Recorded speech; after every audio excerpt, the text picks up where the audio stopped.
अब हम देखेंगे दूसरी ओवी 8 नंबर की। नाना प्रमेयांची परी निपुणपणे पाहता कुसरी दिसती उचित पदे माझारी रत्ने भली। इस ओवी का अर्थ ऐसा है, त्यात वर्णिलेल्या अनेक तत्वांचे प्रकार व त्यातील गुंफणीची कुशलता यास सूक्ष्म रीतीने पाहू गेले असता त्यातील योग्य शब्दरचनेत अर्थ रत्ने भरलेली दिसतात। यही ओवी हम देखेंगे हिंदी में।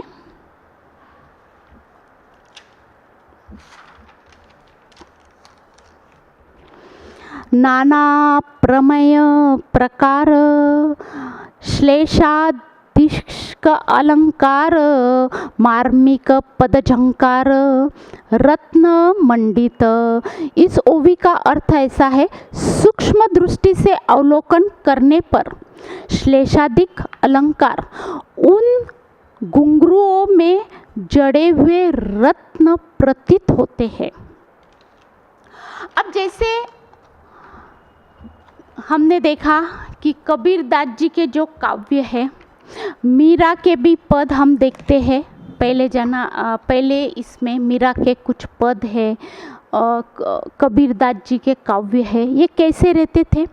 ये अर्थों से परिपूर्ण होते थे, अर्थ रहता था उसमें। और ये जो अर्थ रहते थे ये आपके अलंकार यानी रत्नों की खान है, ऐसे ज्ञानेश्वर जी कह रहे। आपके जो अलंकार है ये अलंकारों में जो रत्न भरे पड़े हुए यानी रत्नों की खान है। ये जो अर्थ है यानी जैसे कबीरदास जी के काव्यों का, मीरा के पद का, ये सभी के, तुलसीदास जी के काव्यों का ये अर्थ की खान है। अब जैसे एक उदाहरण मैं देना चाहूँगी। गांधी जी को ये पद बड़ा अच्छा लगता था और ये पद ने लिखा है नरसिंह मेहता ने। ये पद लिखा है, वैष्णव जन तो तेने कहिए पीर पराई जाने रे। वैष्णव जन तो तेने कहिए रे पीर पराई जाने रे। बहुत सुंदर पद है।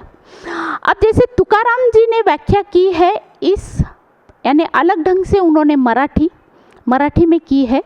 तुकाराम जी जो देहू के संत है महाराष्ट्र के, वो कहते हैं विष्णुमय जग वैष्णवांचा धर्म भेदाभेद धर्म भेदाभेद ब्रह्म अमंगळ।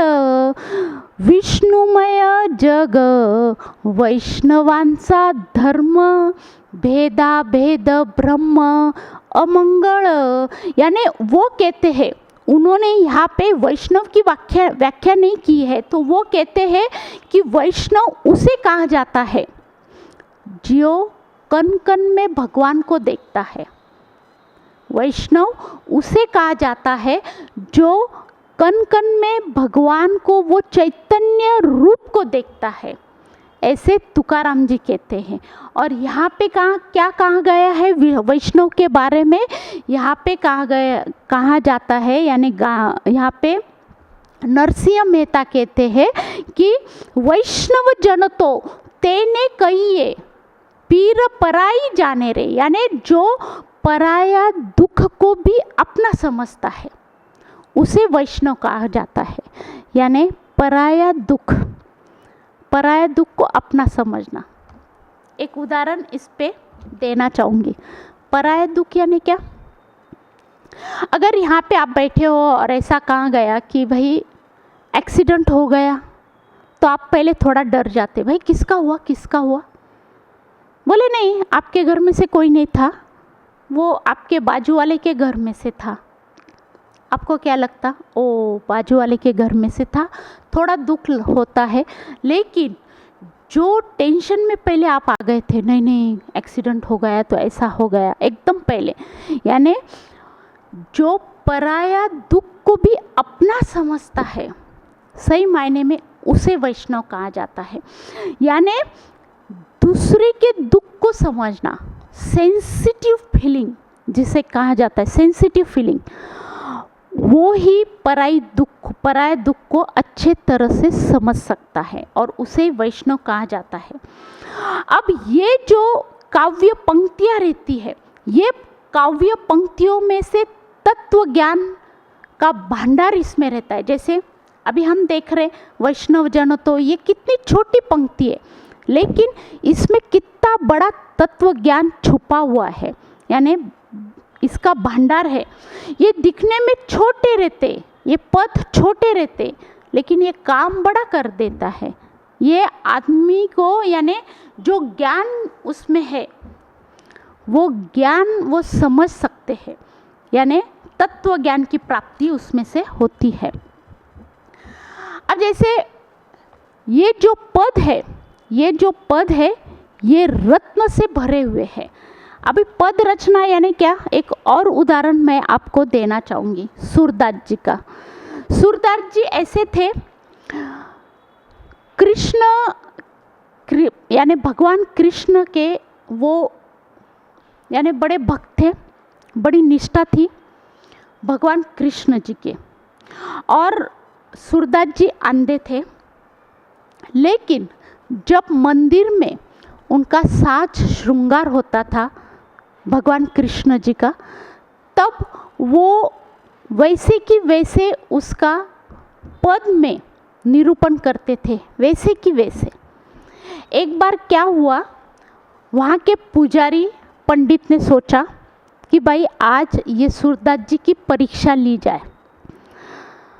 सूरदास जी को बुलाया गया और कहा कि मैं जैसे जैसे श्रृंगार करूँगा, आपने आपके पद में बस वैसी रचना करनी है और वो तुरंत करनी है।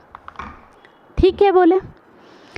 उन्होंने उस दिन पूरा भगवान का साज श्रृंगार को बदल दिया, यानी जो कपड़े वो पहनाते थे उन्होंने उसमें काफ़ी चेंजेस लाए, बदल दिया। फिर श्रृंगार, उनके अलंकार उन्होंने अलग पहना दिए, और उन्होंने जैसे जैसे पहनाए, देखो लाइव टेलीकास्ट, अंधे हैं सूरदास जी, फिर भी उन्होंने उसी ढंग से तुरंत पद रचना की, उसी ढंग से। अब ये पद रचना जो थी सूरदास जी की, ये क्या कल्पना के आधार पे थी? नहीं, ये वो सद्गुरु तो थे ही, और उन्होंने अनुभव लिया था, अनुभव के आधार पे उनका पद रचना था, पद रचना उन्होंने की थी। इसलिए क्या होता है, उसी ढंग से अनुभव आना चालू हो जाता है। इस ढंग से उन्होंने पद रचना की, वो अवर्णनीय था। ऐसे शब्द उन्होंने दिए थे कि कोई भी बोल दिए बस आज का साज श्रृंगार कृष्ण जी का वैसा ही है। अब जैसे दूसरा उदाहरण मैं देना चाहूँगी सूरदास जी का ही।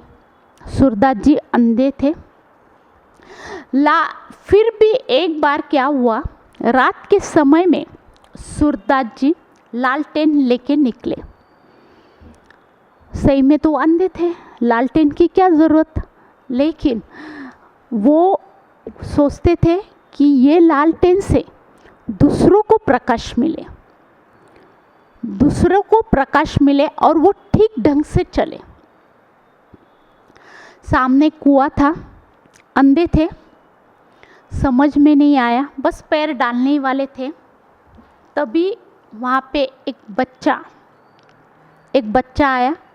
उसने सूरदास जी का हाथ पकड़ लिया और वो बच्चे ने कहा, बाबा आप इधर से मत जाइए, आप इधर से जाइए। उनको तुरंत ध्यान में आ गया, ये तो बाल कृष्ण है जिन्होंने मेरा हाथ पकड़ा है।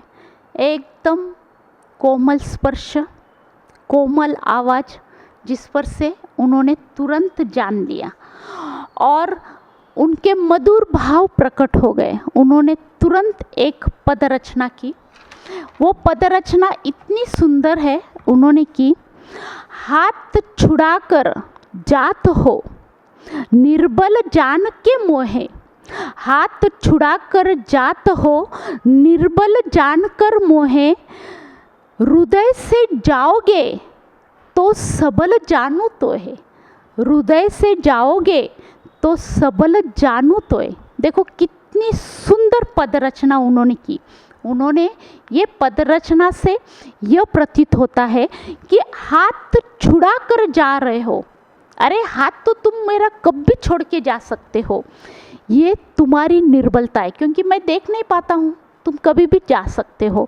हृदय से जाके बताओ तब मैं आप तुझको सबल मानूंगा, क्योंकि मेरे हृदय से जाना ये सहज नहीं है, तुम जा ही नहीं सकते हो, इतना आसान नहीं है मेरे हृदय से जाना। कितना सुंदर उनका भाव है, क्योंकि ये जो काव्य रचना रहती थी ये अनुभव देके जाती थी, एक प्रेरणा दे के जाती थी, एक मधुर भाव को प्रकट करती थी, ऐसी उनकी काव्य रचना थी। और इस वजह से ऐसे काव्य और नाटक मुझे भी आना चाहिए, ऐसे ज्ञानेश्वर जी ने गुहार लगाई है गणेश जी को, इसलिए उन्होंने ये ओवी सामने रखी है।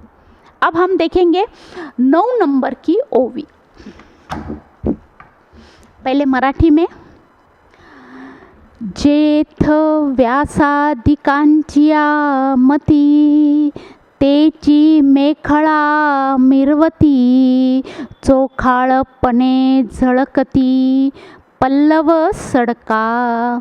इस ओवी का अर्थ ऐसा है, या ठिकाणी व्यासादिकांच्या बुद्धी हाच जणू कमरेला बांधलेला शैला शोभत आहे व त्याच्या पदराच्या दशा निर्मळपणाने झळकत आहेत। यही ओवी हम देखेंगे हिंदी में। व्यासादि की सुमत, कटी मेखला शोभत, शैला यानी मेखला, विमलता झलकत पल्लव दशा।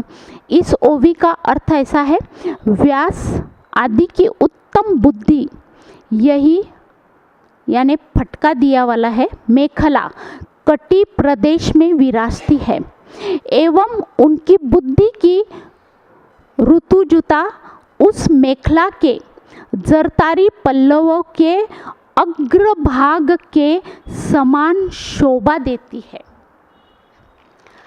सही में तो ज्ञानेश्वरी मराठी में जो भाव ओवियों में निर्माण करती है वो थोड़ा हिंदी में वो भाव की निर्मिति नहीं होती है, फिर भी समझने की कोशिश करें। अब ये ओवी हमें दर्शाती है, हमें बताती है कि गणेश जी के कमर पे, यानी गणेश जी के कमर पे बांधे वाला वस्त्र, उसे मराठी में शैला कहते हैं और हिंदी में मेखला कहा गया है। अब ये जो वस्त्र है ये बहुत गणेश जी के, अगर हम उस ढंग से, मैं जैसे जैसे आपको बता रही हूँ, आप इमेजिन में गणेश जी को उस ढंग से लाए तो आप देखेंगे कितने सुंदर गणेश जी दिखते हैं, एकदम शोभायमान दिखते हैं। अब जैसे ये जो वस्त्र महाराष्ट्र में हम देखते हैं कि जो कीर्तनकार रहते हैं, कीर्तन करते हैं, उसके पहले जो पगड़ी रहती है वो पगड़ी बांधते हैं और बाद में जब वो कीर्तन को उबा यानी कीर्तन देने के लिए जब वो खड़े रहते हैं तब वही पगड़ी वो खोल देते हैं और वो वस्त्र अपने कमर पे बांधा जाता है। यहाँ पे मेखला कहा गया है, तो वो जो गणेश जी का जो मेखला है, जो शैला है, जो दुपट्टा है, वो कैसा है? वो भगवान व्यास जी की मति है, भगवान व्यास जी की बुद्धि है, ये दुपट्टा शैला दर्शाती है। क्यों दर्शाती है? क्योंकि भगवान व्यास जी की मति और बुद्धि कैसी है, हमने पिछले ही ओवी में देखा कि भगवान व्यास जी ने 3 लाख श्लोक की निर्मिति की है और हर 1 मिनट में उन्होंने 3 श्लोक की निर्मिति की है। इतना यानी 3.5 मिनट में 1 श्लोक की निर्मिति उन्होंने की है। इतना शब्द भंडार उन्होंने हमें दिया है। इसलिए भगवान व्यास जी की वो मति है, वो शैला बुद्धि है, ये भगवान व्यास जी की मति और बुद्धि है, उनकी प्रज्ञा है, उनकी बुद्धि है, उनकी मति है। और इस वजह से आपका जो शैला है ना वो शोभायमान दिख रहा है, क्योंकि भगवान व्यास जी का और उन्होंने कैसा दिया है हमें, इतना तो शब्द भंडार तो दिया ही है। और उन्होंने ये 18 पुराण हमें दिया है। मैंने पिछली बार आपको बताया कि कैसे 18 पुराण, 18 उप पुराण, ये सब भागवत महाभारत ये सब की रचना भगवान व्यास जी ने की है। और इस वजह से भगवान यानी ये जो शैला है, यानी उन्होंने जो निर्मित की है वो कैसी निर्मित है, उसमें कोई यानी ऐसा कोई गंदगी नहीं है, ये सच्चतम मार्ग उन्होंने बताया है। और इस वजह से आपका जो शैला है वो एकदम शुद्ध है, आपका जो दुपट्टा है वो एकदम शुद्ध है, और इस वजह से वो आपके ऊपर शोभायमान दिख रहा है, ऐसा ज्ञानेश्वर जी ने बताया है।